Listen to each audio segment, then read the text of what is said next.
में जो भूकंप का खतरा है वो ज्यादा क्यों रहता है? देखिए 3 फॉल्ट लाइन पर है दिल्ली मुरादाबाद फॉल्ट लाइन है, मथुरा फॉल्ट लाइन है, सोहना फॉल्ट लाइन है। इसको इस तरह से समझिए।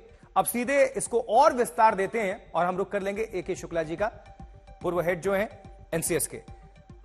और इसके पहले दिल्ली में जो ये खतरा है और दिल्ली की बनावट कैसी है, एक तरफ यमुना का किनारा, दूसरी तरफ रिज का इलाका है और भूकंप के लिए दोनों ही संवेदनशील माने जाते हैं। जी शुक्ला जी, ए.के. साहब, ये जो हम दर्शकों को अपडेट कर रहे हैं इसके बारे में जरा बताइए, और दिल्ली में यह खतरा ज्यादा क्यों हो जाता है? नहीं, जैसे कि आपने ही बताया, दिल्ली में बहुत सारे फॉल्ट सिस्टम है। फॉल्ट माने जहाँ की भूकंप पैदा करने की क्षमता होती है, वो अलग प्रकार से, जैसे हमारा जो मूवमेंट है यूरोपियन प्लेट से हमारा प्लेट टकराता है, उसके वजह से इंटरनल फॉल्ट भी जनरेट होती है। तो ये दिल्ली में खासियत है, जैसे कि आपने बताया कि पहाड़ी एरिया है, विभिन्न प्रकार के यहाँ स्ट्रक्चर्स हैं, तो इसलिए ये संवेदनशील है और इसी के वजह से इसको जोन 4 में रखा गया है। जोन 4 आप समझते हैं, शायद दर्शक आपको समझते होंगे। हाँ बिल्कुल। इस सेस्मल आर्टिकल को हम भारत को 4 जोन में बांटा है, 2, 3, 4 और 5। 4 जो है बहुत भी संवेदन, 5 तो सबसे ज्यादा संवेदनशील है, जिसमें north east area, Jammu Kashmir, Uttarakhand और ये सब आते हैं। और ये है, तो ये संवेदनशील है, एक ये तरह से डेंजर जोन है। कह लें सीधे। ठीक है, बिल्कुल डेंजर जोन कह सकते हैं। तो ये है। दूसरी जो अभी बहुत बात हो रही थी ये आवाज की, तो जैसा कि आप लोग कुछ अच्छा बताया आपके कुणाल ने शायद, कि ये जो है 2 प्रकार की वेव होती हैं, प्राइमरी वेव और सेकेंडरी वेव। प्राइमरी वेव में हमारा नुकसान नहीं होता है, क्योंकि ये बिल्कुल धक्का दे करके, जैसे धक्का दिया जाए हाँ। उस प्रकार से चलती हैं, और ये साउंड वेव के एनालॉगस माने जिस प्रकार से होती है, इसीलिए उसमें आवाज होती है। खतरनाक होता है सेकेंडरी वेव, वो कुछ देर से आता है, उसकी स्पीड कम होती है। और मैं यहाँ बताना चाहूंगा कि इस गुण का उपयोग प्राइमरी वेव का जो तेज होती है पहले आती है, और उसके बाद सेकेंडरी वेव में ये जो गैप होता है, इसका उपयोग हम इसके जो है आपका जो सिस्टम बनाने में, अर्ली वार्निंग सिस्टम बनाने में उपयोग कर सकते हैं। जैसे मान लीजिए अभी तो दिल्ली में बहुत 2 सेकेंड का मौका मिला होगा, फिर सेकेंडरी वेव आ जाएगी अगर दिल्ली में ही भूकंप। लेकिन मान लीजिए हिमालय में भूकंप, तो हिमालय में पी वेव आएगी और उसके करीब 30-40 सेकेंड बाद दिल्ली में भूकंप आएगी। तो ये लेकिन इसी से मैं जोड़ देता हूं, जैसे अभी दिल्ली एनसीआर की हम चर्चा कर रहे हैं, यहां पर सुबह 5:36 पर ए.के. शुक्ला जी भूकंप आया और रिक्टर स्केल पर तीव्रता 4। लेकिन बिहार के सिवान से भी खबर आई कि 8:10 के आसपास वहां भी, और वो भी रिक्टर स्केल पर 4 ही तीव्रता आंकी गई है। हम तो जैसे जानते हैं कि भूकंप आता है तो आफ्टर शॉक का इंतजार होता है या फिर आदमी अलर्ट मोड पर रहता है, लेकिन यहां से निकलकर वो बिहार और सिवान से खबर, तो इसको कैसे जोड़ेंगे आप? नहीं, वो अलग चीज है, वो अलग है। वो शायद इंडिया बॉर्डर, नेपाल बॉर्डर में है वो, इसलिए वो वहाँ चूंकि पास में है, इसलिए वहाँ फेल्ट हुआ है। उसको रिपोर्ट किया है इंटरनेशनल एजेंसी ने, 3.8 3.9 का किया है। तो इससे संबंध नहीं। आफ्टर शॉक होते हैं जनरली 5 या उससे बड़ा जब भूकंप आता है तो उसके आफ्टर शॉक होते हैं। 4 जो है आफ्टर शॉक का मतलब एक बार बड़ा भूकंप आ गया और फिर उसके बाद जमीन सेटल होती है, कहने का मतलब ये। तो छोटे छोटे भूकंप आते हैं। तो इसलिए ये 4 का भूकंप और उससे बिल्कुल अलग चीज है, क्योंकि वो भी हिमालय तो बहुत ही सेंसिटिव जोन है, जैसा कि मैंने बताया। तो वहाँ भूकंप आते रहते हैं, और चूंकि बिहार बाउंड्री एरिया में है, तो वहाँ पे बिहार में तो बहुत बड़ा नुकसान हो चुका है। आपके जो नेपाल में भूकंप आए हैं वो तो बहुत भयंकर नुकसान हुआ है, आपने देखा होगा, बहुत उसमें में काफी हुआ है। और उसी का वहाँ पे प्रयत्न किया जा रहा है कि कुछ सिस्टम बनाया जाए।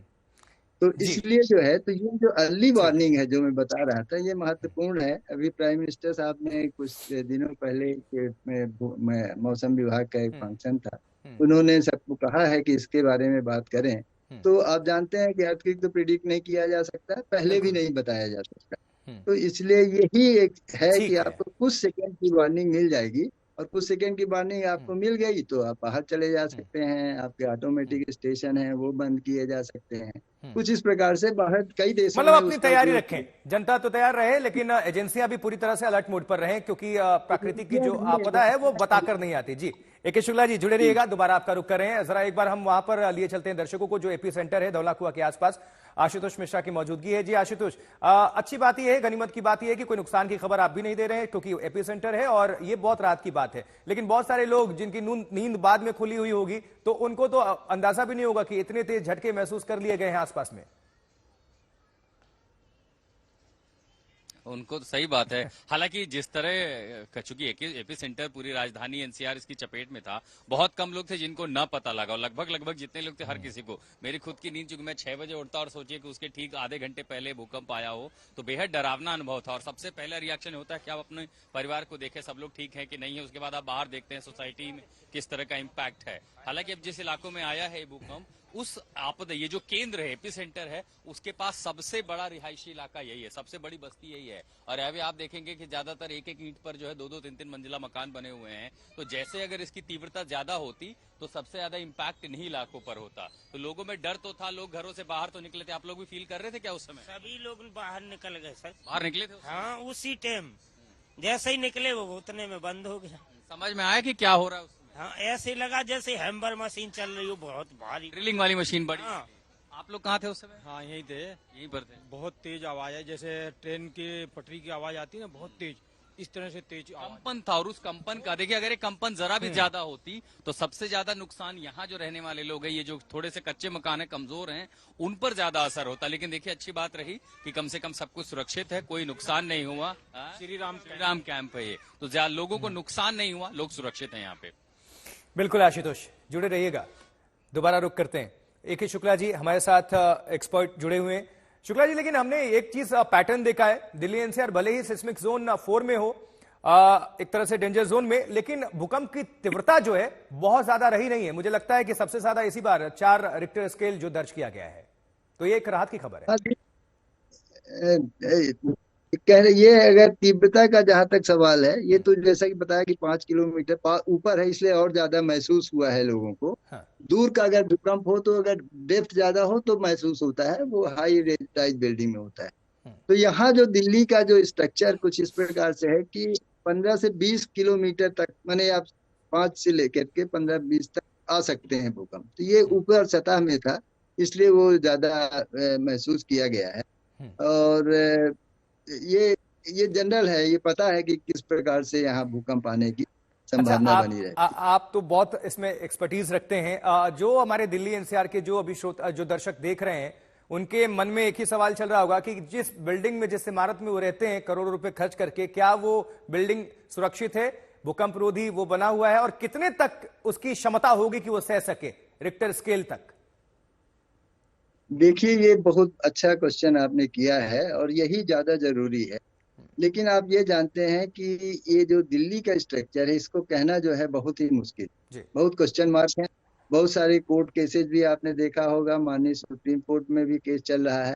और ये मान लिया है लोगों ने कि 95% जो घर हैं, 90 से 95%, वो जो सेफ्टी, क्योंकि घर को बनाने के लिए, हाँ मैं पहले ये बता दूं कि अर्थक्वेक अगर आता है तो घर का बनाने के लिए एक ढंग है जो BIS कोड के अनुसार बनाए जाते हैं। तो उस प्रकार से 95 बिल्डिंग कहते हैं कि वो टेस्टेड नहीं है।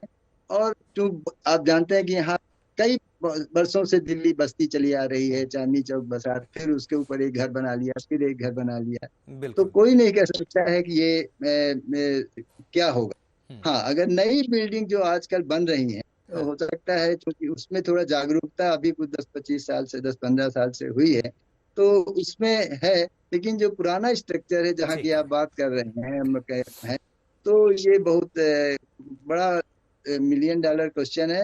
और इसको हम ही लोगों को, जनता को भी सोचना चाहिए, और गवर्नमेंट भी को प्रयत्न करना चाहिए कि डिफरेंट प्रकार के और जो टेक्नोलॉजी का इस्तेमाल करके जो हम लोगों ने माइक्रोजोनेशन किया है, कुछ वो उसके बारे में बाद में अगर टाइम मिलेगा तो डिस्कस करूंगा। तो उसका उपयोग करके घरों की तरफ जरूर ध्यान दें। बिल्कुल। और अन्यथा जो है इट्स वेरी डिफिकल्ट टू कि क्या बताएं। राम भरोसे। ठीक है, ए.के. शुक्ला जी हमसे जुड़ने के लिए और दर्शकों को इस पूरे विषय पर जानकारी देने के लिए आपका बहुत बहुत धन्यवाद सर।